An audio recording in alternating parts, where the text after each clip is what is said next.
Avis vascular centre మన దేశంలోనే the best. మీరు గమనించారా ఇక్కడ రీప్లేస్ కూడా అంటే మీ ముగ్గురు మధ్య అవుతున్నాయి. అవును, అంటే ఆ టైమింగ్ మేకర్స్కి కూడా అర్థమవుతుంది. దానికి కారణం నేను ఏమనుకుంటున్నానంటే మేము ముగ్గురు నవ్వించగలరు, మేము ముగ్గురు కళ్ళనీళ్ళంటే పెట్టించగలరు. కరెక్ట్ కదా, అందరు కమెడియన్స్ చేయలేరు. చేయలే. చాలా తక్కువ మంది 50% కమెడియన్స్ మాత్రం చేయగలరు. ఇటు నవ్వించటం, అవును. అటు అవసరమైతే సెంటిమెంట్ పండించడం. మా ముగ్గురులోనే ఉండొచ్చు అది. అవును. శ్రీహరి గారు కానీ, దాసరి నారాయణరావు గారు కానీ, కోట గారు కానీ, ఇట్లా కొంతమంది ఆర్టిస్టులు చాలా పెద్దవాళ్ళు ఉన్నారు. వాళ్ళందరూ కూడా చనిపోయే ముందు అది పనిగా గుర్తుపెట్టుకొని ఫోన్ చేసి శివాజీ ఒకసారి వచ్చి కనిపివా, శివాజీ రాలేదేంటి, వాళ్ళ చివరి రోజుల్లో ఎక్కువ కలవరిచ్చింది మిమ్మల్ని. అంటే కరెక్టేనా నేను అడిగేది? కరెక్ట్.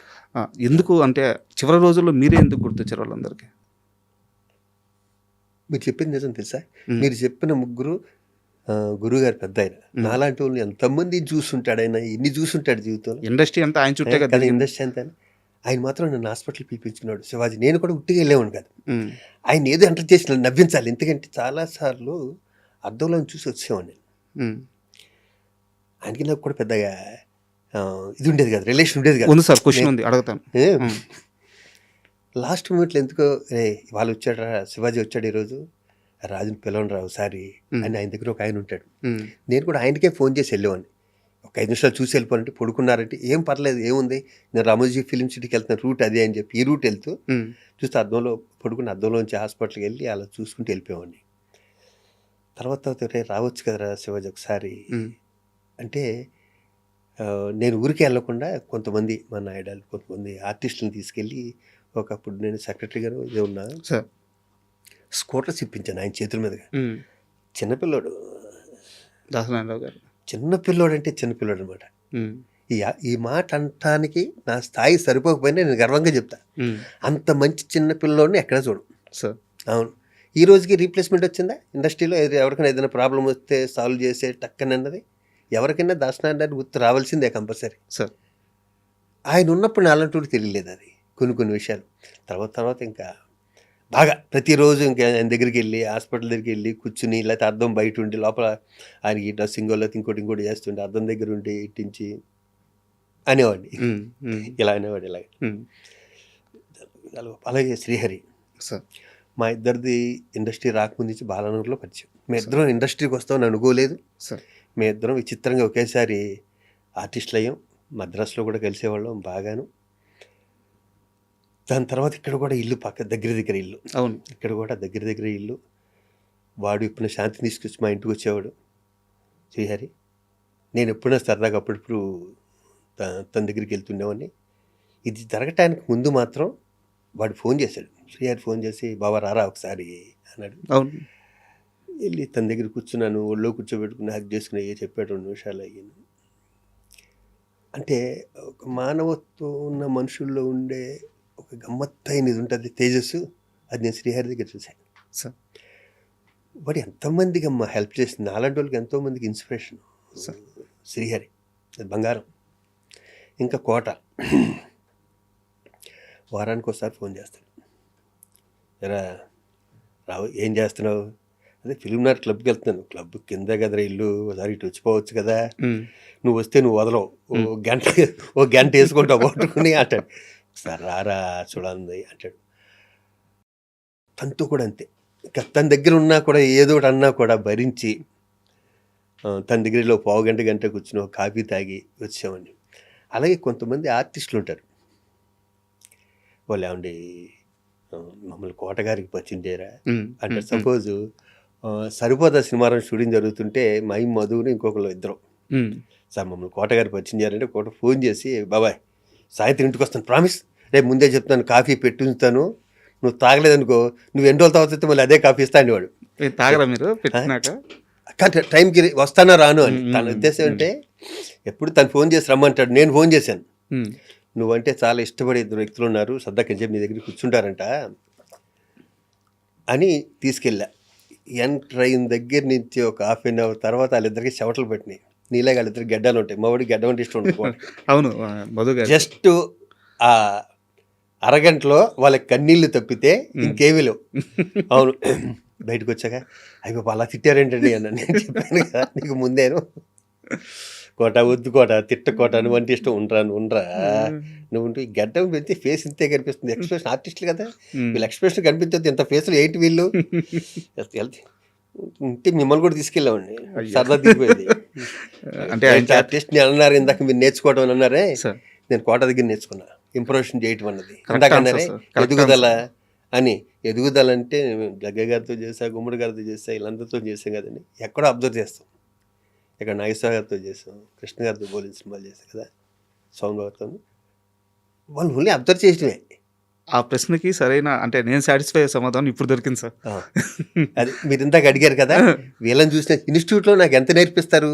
అవును, అన్నీ ఇన్స్టిట్యూట్లో ఒక యాక్టింగే కాదు, నా బ్యాచ్లో ఇది నేర్చుకోవడానికి లేదు అన్నది లేదు. మా విమర్శ ఉన్నారు సార్, ఇది నేర్చుకోవడానికి అన్నీ నేర్పించారు. కారు డ్రైవింగ్ దగ్గర నుంచి, ఉమ్, కారు డ్రైవింగ్ దగ్గర నుంచి, స్విమ్మింగ్ దగ్గర నుంచి, కర్రసాము, కత్తిసాము, కరాటే, బాక్సింగు, జిమ్ము, ప్రతీది. ఒళ్ళు హోనం అయిపోయేది. మేము 23 మంది అయితే లాస్ట్ 16 మంది మిగిలారు. ఉమ్, అంత కష్టం, అంత కష్టపడ్డాం. ఈ 40 ఏళ్ళు ఉండటానికి ఇన్స్టిట్యూట్ పునాది కూడా మా మస్తుండాన్ని కూడా ఇప్పుడు గుర్తు చేసుకుంటాం. మా దేవదాస్ కనకాలు కానీ, లక్ష్మి గారిని, వీళ్ళందరినీ. అవును సార్, ఇప్పుడు ముగ్గురు గురించి మనం మాట్లాడుకున్నాం కదా, వీళ్ళ ముగ్గురితో మీకు ఒక సందర్భం ఉంది, ఆ సందర్భాల గురించి మాట్లాడుకున్నాము. అయితే దానికన్నా ముందు ఒక క్వశ్చన్ ఉంది సార్. ఇప్పుడు మీరు ఒక మాట అన్నారు, నేను సాయం చేయాలంటే నా ఇంటికి గేటు ఎప్పుడు తెలిసి ఉంటుంది, లోపలికి వచ్చి నన్ను కలవచ్చు అని చెప్పేసి. మీరు ఇందాక ఒక మాట అన్నారు, దాసరి నారాయణరావు గారు లాగా ఎవరన్నా చేయగలిగితే అసలు అసాధ్యం, రీప్లేస్మెంట్ జరగలేదు ఇప్పుడు దాకా అని చెప్పన్నారు. ఇదంతా ఎందుకు జరిగింది సార్? యాక్సెసిబిలిటీ. నీడున్న మనిషికి మీరు అంత యాక్సెసిబిలిటీ ఉన్నారన్నమాట. అయితే ఇక్కడ నా క్వశ్చన్ ఏంటంటే, గతంలో మీరు మాట్లాడుతూ ఇండస్ట్రీ పెద్ద చిరంజీవి గారే, చిరంజీవి గారు ఆ స్థానాన్ని భర్తీ చేశారు, ఆయన ఆదుకుంటున్నారు అని చెప్పి అన్నారు. 100% కరెక్ట్. బట్ చిరంజీవి లాంటి వ్యక్తికి చిన్న చిన్న నీడున్న వాళ్ళు కలవలేరు కదా సార్. అవును. సో ఆ యాక్సెసిబిలిటీ ఉండే, ఆ స్టార్డమ్ ఉండి, ఆ ఆరా ఉండి, ఒక దాసరి నారాయణరావు లాంటి మనిషిని ఇండస్ట్రీ ఎందుకు మళ్ళీ క్రియేట్ చేసుకోలేకపోయింది? మెగాస్టార్ చిరంజీవి గారే.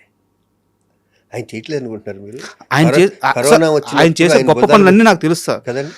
అసలు ఆయన్ని వేలెత్తి చూపించే అర్హత ఎవరికీ లేదు. ఆయన చేసే గొప్ప పనులన్నీ నాకు తెలుసు. నేను అనేది యాక్సెసిబిలిటీ సార్. చిరంజీవి గారు దొరకరు కదా.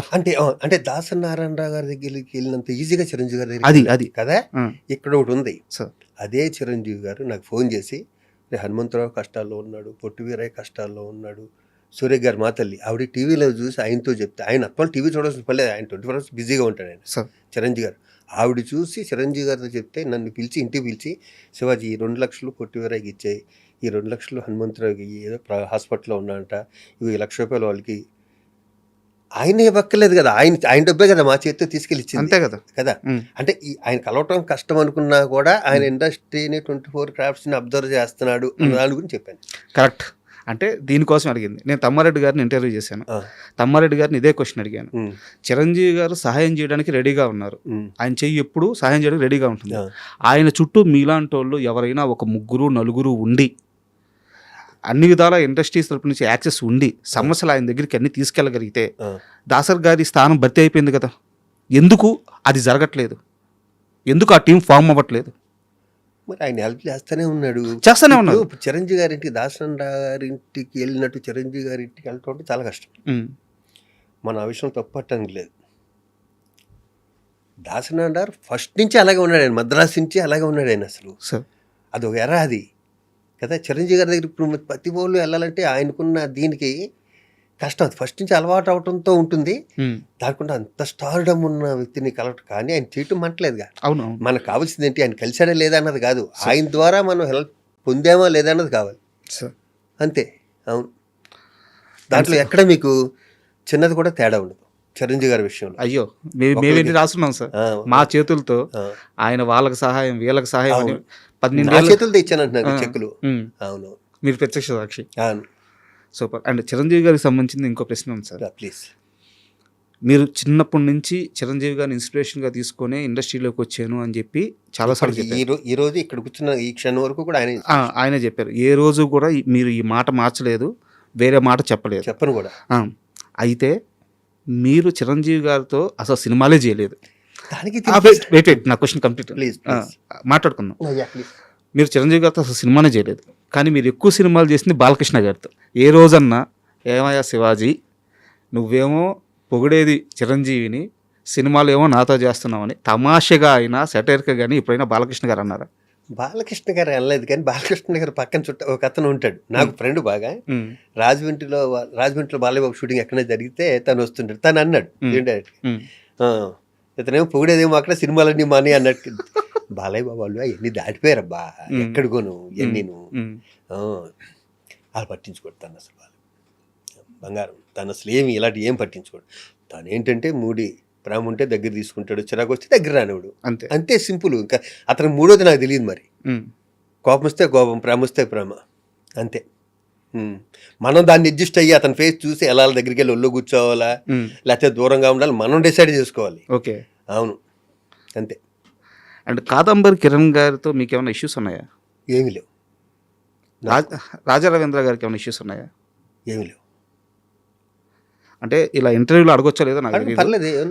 కాదంబరి కిరణ్ గారి ఇంటర్వ్యూ కోసం నేను ప్రిపేర్ అవుతుంటే ఆయన ఒక ఇంటర్వ్యూలో ఒక మాట అన్నారు, చిరంజీవి గారికి నాకు ఒక వ్యక్తి కనెక్షన్ కట్ చేశాడు, ఆయన చుట్టూ ఉండేవాళ్ళు భీమవరం బ్యాచ్ కనెక్షన్ కట్ చేశారు, నా మీద లేనిపోని చెప్పారు అని చెప్పి.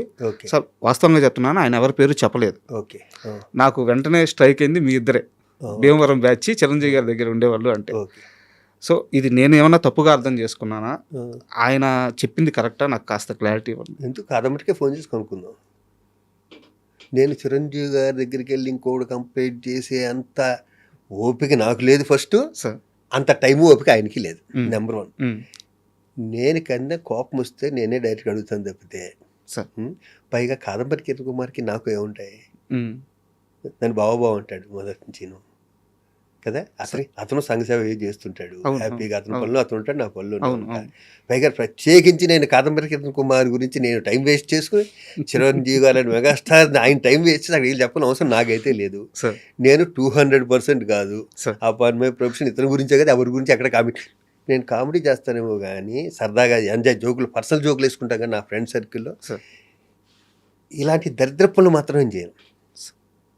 ఇలాంటి నీచమైన పనులు, దరిద్రమైన పనులు, ఒకరి గురించి ఒకరు చెవటాలు, ఇక్కడ చేయటాలు నాకు మంచిగా నేను లాగి గోపు మీద దొబ్బుతా.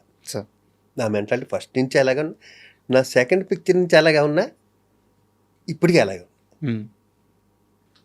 ఒకరిని చూసి ఒకడు ఎదుగుతుంటే అని చూసి కుళ్ళిపోవటాలు, ఆడు పెద్దగారిలో తిరుగుతుంటే కులిపాడు మీద కామెంట్ చేయటాలు, అలా బుద్ధి కాదు నాది. నాది ఎంతసేపు ఈ క్షణం బతుకున్నాం, ఎంజాయ్ చేద్దాం, ఇది ఒకటే నా పర్యాలు, రెండోది ఉండదు అసలు. ఇలాంటి ప్రశ్నలు అడుగు కూడా వేస్ట్, దాన్ని అడగక్కర్లేదు కూడా. ఎందుకంటే 40 ఏళ్ళ నుంచి తను చూస్తారు కదా, నేను ఆడి మీద ఈడి మీద కామెంట్ చేసే వాళ్ళు ఉంటారు.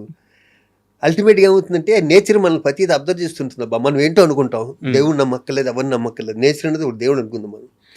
అది ప్రతి వాడి గుణం అబ్జర్వ్ చేస్తుంటుంది నేచర్ రకరకాల రూపాల్లో.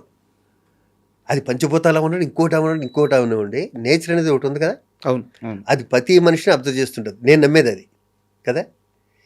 ఇక్కడ ఎవడంత పాపాలు చేస్తాడు ఇక్కడే అనిపిస్తాడు హ్యాపీగా. కౌంటింగ్ అంతా ఇక్కడే, మొత్తం అంతా. ఆడు 1000 కోట్లు ఉండేవ్వండి, అసలు లేకపోనివ్వండి, ఎవరైనా చేయనివ్వండి, నోటు దోలు ఉండేవ్వండి, అన్నిటికీ ఇక్కడే శిక్ష ఉంటుంది వాడికి. అవును, అంటే నాకు క్లారిటీ వచ్చింది సార్. సారీ మిమ్మల్ని క్వశ్చన్. లేదు, నేనైతే అలాంటి పనులు చేయనమ్మా. నేను నన్ను తిట్టినోడు కూడా నేను ప్రేమగానే తీసుకుంటా. సూపర్.